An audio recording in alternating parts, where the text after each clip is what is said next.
The following review of F-Zero GX by Daniel Bloodworth was originally published on September 4th, 2003 on Planet Gamecube, which would later become Nintendo World Report.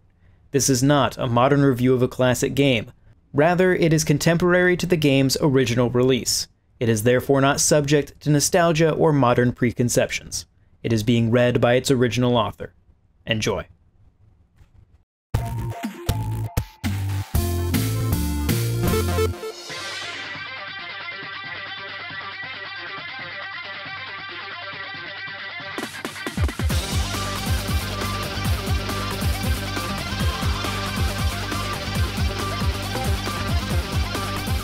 F-Zero GX is the fourth installment of the 12-year-old series, and has been polished up nicely.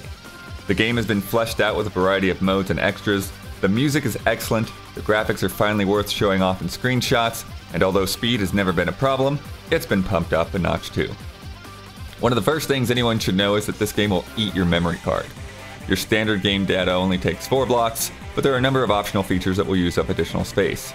Saving a time attack ghost will cost 3 blocks, saving a full replay save uses anywhere from 3 to 13 blocks depending on the length. Each custom decal you make costs 3 blocks, and your garage of 4 custom cars weighs in at a full 18 blocks. Another important thing to note is that the standard game data cannot be moved or copied to another card. If you're the type of person that likes to keep everything together, you may want to go out and get a new memory card just for F-Zero. Otherwise, you can just keep the extras in slot B. There are 5 different modes of play. The majority of your time will be spent playing Grand Prix, which places you in one of several circuits with a series of 5 courses. Your rank in each race earns you a set number of points, and the racer with the most points at the end of the 5th race wins the cup. Versus mode allows you to play with up to 3 other people. Time attack allows you to take each course without opposition and save ghosts as your best runs. And practice mode allows you to take a run at any course under any conditions. In practice, you can set the difficulty, number of laps, or number of drivers to match the challenges you have to deal with in Grand Prix. The story mode is an intriguing addition to the F-Zero franchise. A set of pre-rendered cinemas follows Captain Falcon through 9 chapters, each with a specific challenge for the player to complete. The first mission is a tedious collectathon, but the rest are quite varied and engaging, featuring narrow escapes, rivalries, and even a bomb right out of speed that will explode if you drop below 700 km per hour. Unfortunately, the opposite can probably be said of the cinemas. While the chapters start out as an interesting expansion of the F-Zero characters, towards the end, things take a turn for the weirder, with a race through hell, and something about championship belts being the key to the universe. The acting isn't the greatest either, but despite its faults, the story mode adds a great new dimension to the game that players can turn to when Grand Prix gets too frustrating. Another great addition to the series is the custom garage and shop. Some may remember that F-Zero X on the N64 featured hooks for an expansion disc with car and track editors, but only a tiny fraction of people ever ended up getting to experience the features, since they were only available on the 64 DD. The F-Zero GX garage allows you to build up to 4 cars per memory card. You'll pick from a variety of bodies, cockpits, engines, and pilots to build your car, but it can be very difficult to balance performance and style. Building your own machines also makes it clear that a car built out of A-rated parts isn't necessarily the best thing. You'll have to pay attention to things like how many thrusters your engine has, or how much everything weighs. It can take a lot of experimentation with parts and drivers to put together a great machine. But going back in and retooling things is just part of the fun. You can also adjust your paint job and apply custom decals to your machine. I quickly threw together a PGC logo and stuck it on the front of a heavy black machine with blue flames and the number 4 painted on each side. To get your parts, machines, and other items like story chapters, you'll need to check out the shop. As you complete races and story chapters, you'll unlock items in the shop and receive a certain number of points to spend.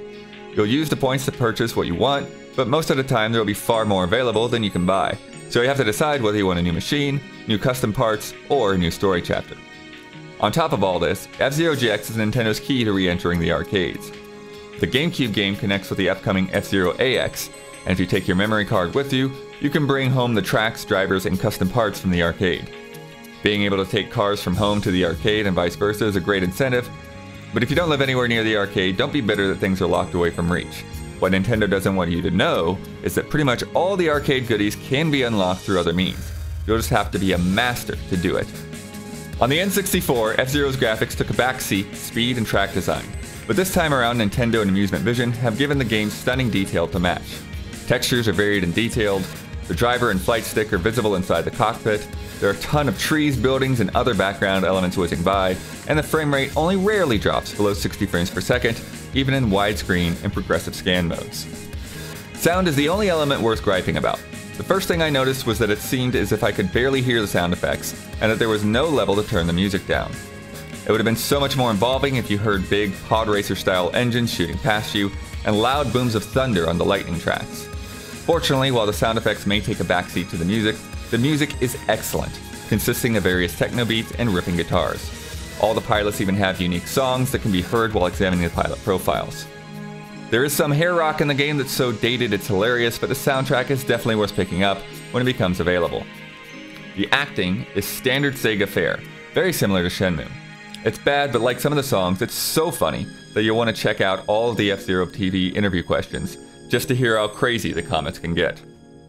Control varies largely on the vehicle and driver you pick up, or how you construct your machine in the garage.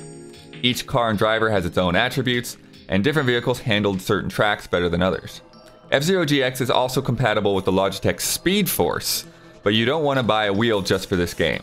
It's difficult to respond to sharp turns in time, and it's necessary to use the cross pad during jumps. It's tough to adjust to the wheel for F-Zero, and most people will put it aside in favor of a standard controller.